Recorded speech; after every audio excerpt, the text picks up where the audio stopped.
இனிய தமிழ் அமுது நேயர்களே, அனைவருக்கும் இனிய மதிய வணக்கங்கள். கம்பரசத்தை மீண்டும் பார்ப்போம். இது கம்பரசம் பாகம் 2. ஒரு நாடை பற்றி எவ்வாறு இருக்க வேண்டும் என்று சொல்லும்போது திருவள்ளுவர் கூறுகிறார், உறுப்பிசியும் ஓவாப்பினியும் செருப்பகையும் சேராது எழுவது நாடு. அவர் 10 குறளிலே என்னென்று சொல்கிறார்கள், குறையாத விளைபொருள் இருக்க வேண்டும், தகுதியுடைய சான்றோர்கள் இருக்க வேண்டும், தாழ்வு இல்லாத சார்ந்த செல்வர்கள் இருக்க வேண்டும் என்கிறார். மிக்க பொருள் வளமுள்ளதாய், எல்லோரும் விரும்பத்தக்கதாய், கேடு இல்லாததாய், மிகுதியான விளைச்சலை உடையதாய் விளங்குவது நாடு. வேற்று நாட்டாரையும் தாங்கி காத்தும் தம் அரசனுக்கு இறைபொருள் முழுவதும் கொடுத்தலும் காப்பதே நல்ல நாடாகும். மிக்க பசியும் நீங்காத நோயும் வெளியிருந்து தாக்கி அழிவு செய்யும் பகையும் தன்னிடம் சேராமல் விளங்குவதே நல்ல நாடாகும் என்று அந்த நாடு என்பதற்கு, அந்த நாடு எப்படி இருக்க வேண்டும் என்பதற்கு ஆனால் ஒரு பொருளை மிக விளக்கமாக கூறுகிறார். அதே மாதிரி கம்பர் என்ன கூறுகிறார் என்றால், யாரோடு பகை கொள்வான், யாரோடு பகை கொள்ளல் அலன் என்றவன் போர் ஒடுங்கும் புகழ் ஒடுங்காது, தன் தார் ஒடுங்கல் செல்லாது, அது தந்தவன் வேரோடும் கெடல் வேண்டல் உண்டாகுமோ.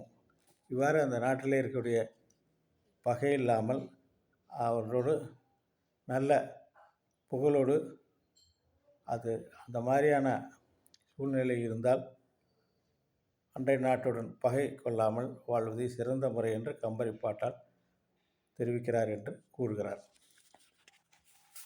அது இன்றைக்கு நம்முடைய நாட்டிற்கும் இது பொருந்தும் என்பதுதான் என்னுடைய முக்கியமான இது. அதே மாதிரி ஒரு அரசன் ஒரு நாட்டில் இருந்தால் அரசனாக இருக்கலாம், அமைச்சனாக இருக்கலாம், யாராக இருந்தாலும் அவர் தன்னுடைய மக்களிடம் எப்படி நடந்து கொள்ள வேண்டும் என்பதை கூறுகிறார் இந்த பாட்டிலே. எதிர்வரும் அவர்களை எமையுடைய இறைவன் முதிதிரு கருணையின் முகமலர் ஒளிர, அவர் பார்க்கும் பொழுதே நல்ல முகத்திலே மலர்ச்சியோடு நன்கு அவர்களோடு அன்பு காட்ட வேண்டும் என்று சொல்கிறார். எது வினை இடல் இலை இனிது நம் மனையும் மதிதகு குமாரரும் வலியென சொல்லும்.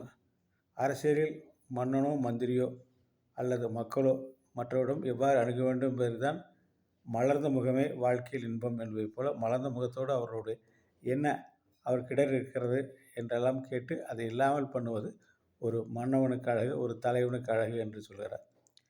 அடுத்ததாக அவர் என்ன கேட்க சொல்கிறார் என்றால், ஒரு நாட்டிலே ஒழுக்கம் நிறைந்து இருக்க வேண்டும். அது மாதிரியான அந்த ஒழுக்கம் தேசிய ஒழுக்கமாகவும் இருக்க வேண்டும். அதுதான் ஒரு நாட்டினுடைய உயிர் நாடி என்று சொல்கிறார். இன்றைய தினம் நம்ம செய்தியை பார்த்தாலும் சரி, அல்லது அதே மாதிரி செய்தித்தாள்களை படித்தாலும் சரி, நாட்டில் இருக்கிற ஒழுக்கினங்கள் எவ்வளவு அதிகரித்து கொண்டே செல்கின்றது என்பதை நாம் இன்றைக்கு கண்கூடாக பார்க்க நாம் இன்றைக்கு சூழ்நிலை அப்படி இருக்கிறது.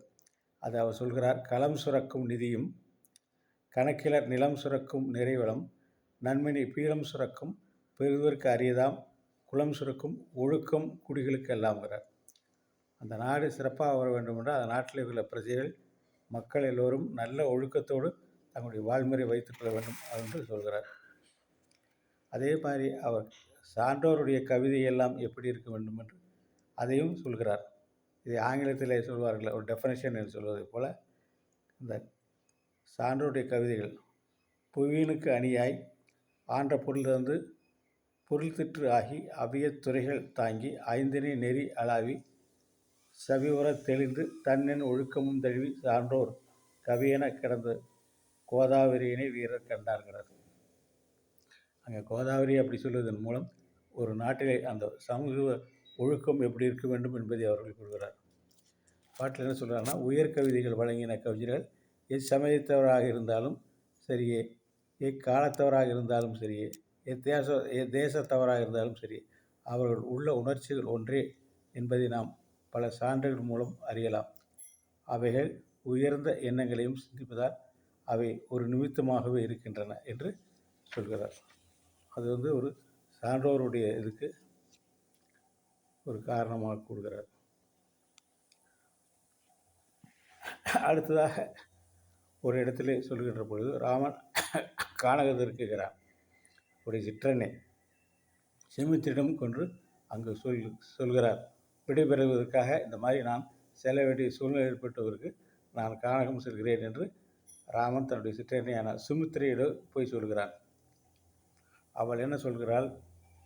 சொன்னவுடனே அவன் அடைய இருக்கும் துன்பம் நோக்கி சுமித்திரை வருதுகிறாள். அன்னையை தேற்ற முற்படுகிறான் ராமன். காடு போயினும் கடலுள் செல்லினும் வானம் ஏகினும் அவை எனக்கு அயோத்தியாகவே தோன்றும். எனவே வருந்துவதற்கு உலகில் யாருமில்லர். ஆதலால் யான் வாழ உயிர் நோக உணர்வு அலைய வருந்தாதே என்கிறான் கம்பன். இது எப்படி சொல்கிறார் என்றால், கான் புக்கினும் கடல் புக்கினும் கவிப்பேர் வான் புக்கினும் எனக்கு அன்னவே மான் அயோத்தி. அவை மானமுள்ள நல்ல அயோத்தி. யான் புக்ககது ஒக்கும் இணையார் நல்கிற்றும் ஈட்டார். உண்புக்கு உயிர்புக்கு உணர்வுக்கு உழையற்க என்று நீ உழையற்க என்று சொன்னால் நீ எந்த விதத்திலும் மனதிலே வருத்தப்படாதே, அதை பற்றி கவலைப்படாதே என்கிறார். அடுத்தது ஒரு காலத்தில் செல்கின்ற பொழுது குகனிடம் இருந்து பிரியும் பொழுது குகனுக்கு ஆற்றாமை இருக்குது, பிரிவாற்றாமை. உங்களை நான் இந்த இடத்தில் விடமாட்டேன் என்று சொல்கிறார். அப்பொழுது அவனுக்கு ஒரு ஆறுதலாக குகனுக்கு ஆறுதலாக ராமர் கூறுகிறார் கம்பர்.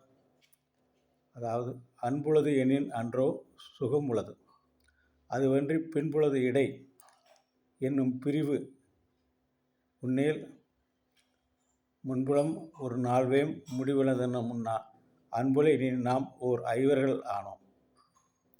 எப்படி சொல்கிறார் பாருங்கள். அப்படி சகோதரர்கள் 4 குகனோடு சேர்ந்து ஐவரானோம் என்ற இந்த இடத்துல மிக அன்புல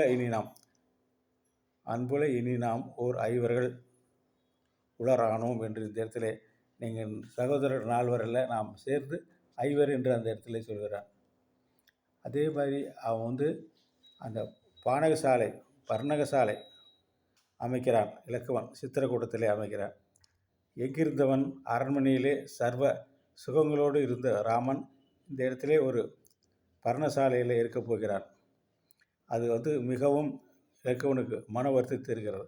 அதை பார்த்த ராமன் சொல்கிறான், செல்வத்திற்கும் ஒரு வரம்பு உண்டு, ஆயின் ஏழ்மை இன்பத்திற்கு என்றும் கேடில்லை. இந்த மாதிரியான ஒரு இடத்திலே இருக்கக்கூடிய இடத்திலே, எளிமையான இடத்திலே எந்த விதமான ஒரு கேடும் நேருவதற்கு வாய்ப்பு இல்லை. எல்லையில்லாத இன்பத்துடன் வரும் பிறவியில் மோட்சமும் கிடைக்கும். இயற்கை நமக்கு அளிப்பது மிகுதி, ஆதலின் இயற்கையின் எளிய வாழ்வே சீரியது என்று கூறுகிறார் திணிக்கம்பர். பின்னும் தம்பியை நோக்கி பெரியவன் என்னும் செல்வத்திற்குண்டு வரம்பு, இதற்கு என்ன கேடுண்டு? இவ்வெல்லையில் இன்பத்தை உண்ணும் ஊதியத்தொடார் என்றான். அவன் சொல்வது, நீ ஒன்றும் கவலைப்படாதே, நாம் அரண்மனையில் இருந்தோம் உண்மைதான், ஆனால் அங்கேயும் இருக்கிற சுகம் இங்கே இருக்கிறது, இதிலே எந்த கேடும் நேராது என்று சொல்லி அவனுடைய மனதை தேற்றுகிறான். அடுத்தது பார்த்தோமேனால், அது அந்த வாலிபத்திலே ஒரு வழக்கறிஞரோடு அதிகமாக வாதம் செய்கிறான் வாலி ராமனிடம். ராமன் செய்து தவறு என்று கூறுகிறான். அதற்கு பின்னாலே அவனுடைய தீய செய்யினாலே இது ஏற்பட்டது என்று கூறிய பின் அதை ஏற்றுக்கொண்ட வாலி தனக்கு ராமனிடம் தவறாக நடந்து விட்டோமோ என்ற அவனுக்கு ஒரு அச்சமும் ஐயமும் ஏற்படுகிறது. அந்த இடத்திலே அவன் சொல்கிறான், நாயென நின்ற எம்மாள் நவையற உணரலாமே தீயென பொருத்தி. நீ நான் சொல்வது தீயதாக இருந்தாலும் அதை நீ பொறுத்தருள்வாயாக என்றான். சிறியன சிந்தியாதான் என்று வாலி வாயிலாக உரைக்கிறார். நாம் இப்படி குறைஞ்சது ஒரு 5, 6, 7 சம்பவங்களோடு தொடர்பு கொண்டு இனி பல கம்பரசங்களை அருந்துவோமாக. நன்றி, வணக்கம்.